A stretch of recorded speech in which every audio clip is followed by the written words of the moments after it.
Sanibonani, to those who do not know me, ligama lami IamThaboMongezi. Guys, welcome to my YouTube channel at IamThaboMongezi. Guys, to my new subscribers, you guys are welcome. To the oldies, ngiyabonga. And guys, as you're watching, please thumbs up the video, comment on the commenting space, and you can share the video and also subscribe to the channel. Ngiyabonga. And you can also follow me on my social media platforms at IamThaboMongezi from Instagram, Twitter, Facebook, TikTok. So yeah, let's just get more personal. But again, anyway, guys, today I wanted to talk about my counseling journey, and I think it's a video I've promised, but I said once I'm done, then I can just come and give you an update. So as Labaning knows, would say last year, we've been following the channel. I would say I was going through a separation with my husband and headed to divorce. So yeah, so things were a bit rough. It was just a rough patch in my life at that time, and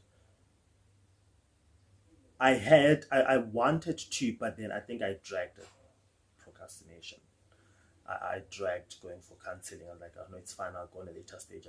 I just set up an appointment and go for counseling, or just go and see someone, because I had support around my friends that I could vent to, talk to, but I still felt the need, because I needed to actually go to see someone and talk to someone, look professional, maybe who can just school and get maybe something will come out of it. Maybe I'll fall somehow, maybe something will happen. I don't know, because I've never been through or to counseling before. So we have a tendency of thinking, would say, counseling, you have to pay a lot of money and all that.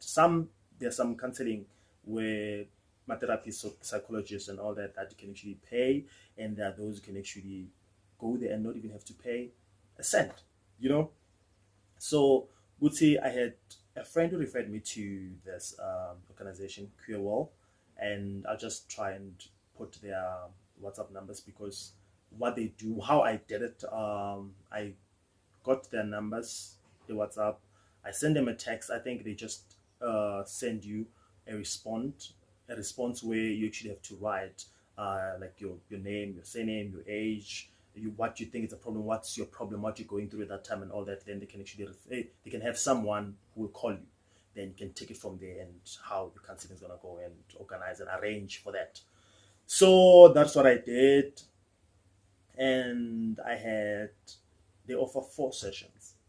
So I did my first 4 with this other lady, and I got referred to a different one where I did 4 sessions as well. And mine, I think it worked perfectly fine, because of being in 17. So arranging during the week, I'll go to work. So arranging, I couldn't to go there and do that. So I did my phone call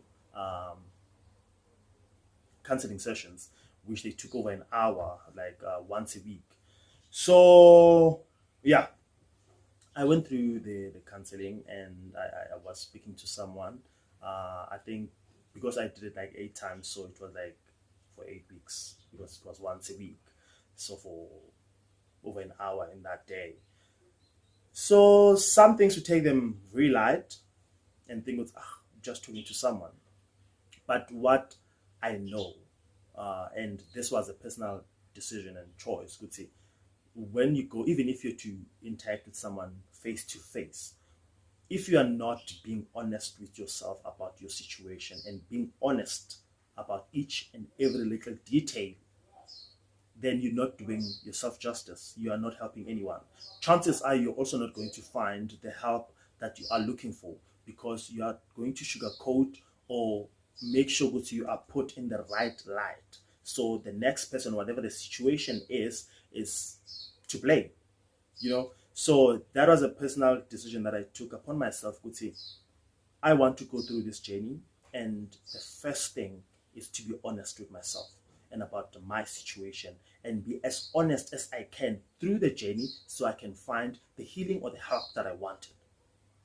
So I was speaking to this ladies, and about what I was going through, because I had things, like in life, you go through things outside Mjolo, because Mjolo is not just your life. There are things that you go through work-wise, family-wise, relationship-wise, and just life in general. So my main thing was because of the divorce. That's why I wanted to go there and see someone. And also, me seeing someone was about myself and also for the next person that I was going to meet. Because after the divorce, after the separation, when the divorce things were just happening and all that, after the separation, I in my previous video I spoke about it, I think, where I met someone, I felt it didn't work out because I was just stringing or draining them along my mess. So I took that decision so that I know, when I meet the next person or when I date the next person, I am emotionally ready and I am fair and I love the person right. And I don't come with mthwalo, I don't become mthwalo wami yangisinza, where I just come with my mess. So the first counseling session was mainly about me introducing myself, who I am, what I do, and just me, and now explaining or talking about my situation. That was the intro. Was okay, what is the problem, or why am I there? Why did I want their help, or what do I want their help? So that was that, and I had now different sessions where we are talking about different parts of my life and things that I feel which are contributing. Because it's funny how when someone comes to you for an advice, it's easy for you to advise them. Oh, well, I didn't just talk about me. I think I can just advise or tell you how to go about a situation, or make the next person feel better. But now, it's like you can help the next person, but you cannot help yourself. Sometimes you know the truth, but you feel good. I never So that was the journey of me going to going through the counseling session weekly and unpacking what were my problems at that time. And it's hectic how we take so many things light and we feel guilty. In mental health, it happens to those who are going through depression or who went through hectic things, and think, I'm strong enough. I'll deal with that, because I'm one of those people. I cannot cry, and for me to cry, I think I cry when I pray. I don't just break down and cry. Ganing, I cry when I pray. But crying over a situation that is happening to me now, no. Yeah, but so I thought, or we think, would say we are strong over situations, or it's just a mere breakup, and you can have the next person. Well, it was, they did you justice, or we know our worth and all that, which is good. It's good to know your worth, but do not avoid certain things and shove them under the carpet and pretend like they do not exist, because that's why we find someone saying, nah, when I date someone or when I'm in a relationship, I've got insecurities, I'm not jealous, I don't trust easily. You went through that, or you have that because someone did you wrong and they planted a seed in you of insecurities, of trust, so of being insecure about yourself, and now thinking, would see, the world is against you, or people are against you, or everything's an attack. Like someone will tell you, would say, I mean, I cannot leave my partner with my friends. Why? You cannot be scared of something that you do not know. So something has happened before for you to not trust your friends or trust people around you. So that on its own is a trigger. That on its own that means it's a situation that you've went through before that you also haven't dealt with. So it's still haunting you. It's still a problem in your life. It's still a barrier. You understand? So we think ukuthi counseling labanye bathi ngothi belungu, or going to a therapy, it's about bafati, it's a ladies thing. Why are you going through that? Why are you doing that? We blacks don't do that. Goja, we are going through situations that differ now, whether black or white, or whether male or female. Siyadantshwa, siyadampa, we get heartbroken, both males and females. we go through situations, both males and females, so we cannot say no, this is basically for ladies, or no, this is not for me, you know. So what I'm trying to say is that we must not sleep on things because we feel good. See, we are stronger, we know how to deal with them. It's just a drop in the ocean, you know, so it won't harm me. It might not now, but in the near future or later in your life, it might be a problem. So that's why we have now people who are going through situations, my anxiety, my depression. I don't know a lot. I'm not an aspect or an expert, and I feel good. They go through my depressions and anxieties because they don't deal with things now while they're still happening, you know, and they are not talking about them. They are not finding the right help that they need now, and talking about things where they now start building up and piling up in their lives, and they become something hectic in their lives, and then now it becomes a problem that it's not easy to solve, or to think which you can just shove it under the carpet, or just say, I'll just ignore this, you know. So we need to face things or talk about things. Doesn't mean because I need to talk to my friends. Sometimes you can just talk to a stranger, you know, someone you've never met, someone you know, chances are after talking you might never see them again, you know. So that helps. And even now it got to a point where that having my facilities and help where you don't necessarily need to even meet someone face to face. You can just talk over the phone. The person doesn't know you, so you don't think because the person will judge you, because why must you judge someone that you don't know? And those people are trained. They would say your problem is your problem. They are not even supposed to go to the next person and talk about your problems, you know. So we need to get to a point where we realize, we say, whatever that happens in our lives, if it triggers or does something to you and it hurts you, find a way to deal with it. Don't say no, I'll be fine later. Find a way to deal with it. Talk to someone, let it out of your system, deal with it, so that does not become a problem.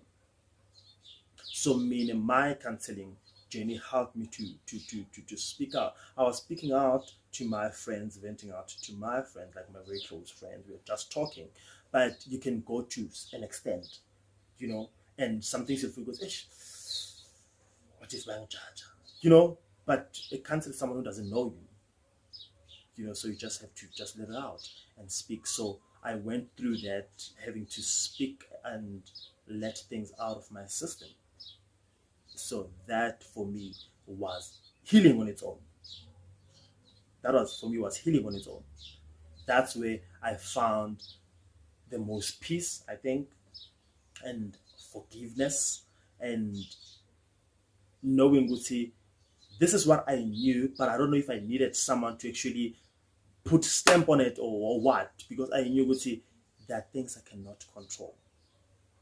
What I can control what I do with my life, but I cannot control what people do to me. I cannot control what people say about me, you know. So those are situations that I've got no control over. So now it's about what I have in my life and what I can control in my life that I need to worry about. But those that I cannot control, there's nothing I can do about it, you know. And there must not be a wall in my life which now I feel good. I cannot do this because this and that. I've got no control over that. So what I've got control is my life, and the counseling helped me.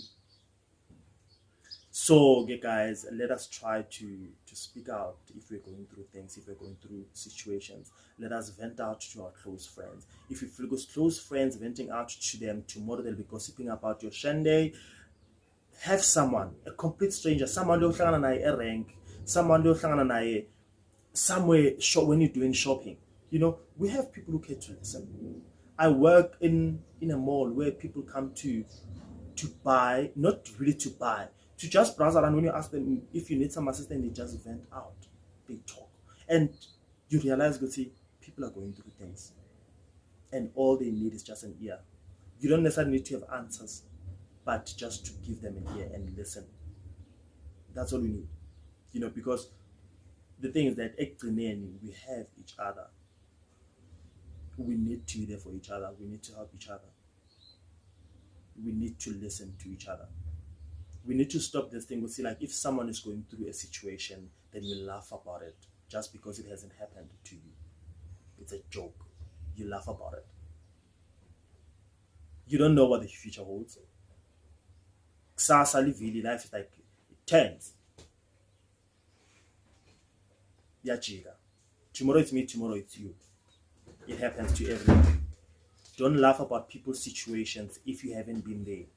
It might not be you, it might be someone close to you, it might be your family. It happens. Let us just be a little bit more kinder to other people, because people are going through things on a day-to-day basis. Daily basis, people are going through situations. We just to be a little bit more kinder to one another, a little bit more softer, a little bit more understanding, and put ourselves in people's shoes, because other people will tell you, will say, no, if the shoe fits, because you're Cinderella, yeah, be Cinderella again. But learn to also put yourself in other people's situations. We'll say, what if it was you? And let's stop turning everything into a joke. That was just me today saying to you, let's take this serious mental health. Let's take it serious. We will have less depression cases, like less people who are depressed or who are having anxiety, less suicides and all that. Masithanzaneni sibantu. Let us love one another. Let us care for one another. And let that not be because I know you. Don't care for me because you know me. Don't love me because you know me. Care for someone that you have never met in your life. And never expect anything in return. Be nice to someone. Even if you don't know them, just be nice to someone. That's it. You stand to lose nothing about being nice to someone and caring about someone, irrespective of whether you know them or you don't. But anyway, guys, I don't know. My video, I think, was just all over the show because of the things that I'm now thinking where this is concerned. Because it's as a joke and very light. But take care of your health, your mental health, and sit to it, because whenever you go through a situation, you go through the right people. You go to the right people. In your circle of friends, there are those friends that if I go through this, even if you have 10 friends or 50 friends, if I'm going through this, I can go to that one friend. If I'm very broke, I can go to that one friend. If I want to go to the groove, your jive, I can go to that one friend. Let's know our friends like that. So there's that one that can actually go to and say, hey, should be. Or just seek professional help. Not all of them you have to pay money. They are free facilities. So guys, I'm going to pin the WhatsApp numbers for QAWall, and if you're going through something or a situation, WhatsApp, just WhatsApp, send them a message, they'll respond, do the right thing, then they will call you. You don't call them, they will call you. You don't buy them airtime, you don't pay them anything. Do that. It's for your own good. And you don't need to know what you're doing it. You can do it secretly or privately in your own space and do it, but you're helping yourself. Guys, until the next video, it's love from me to you.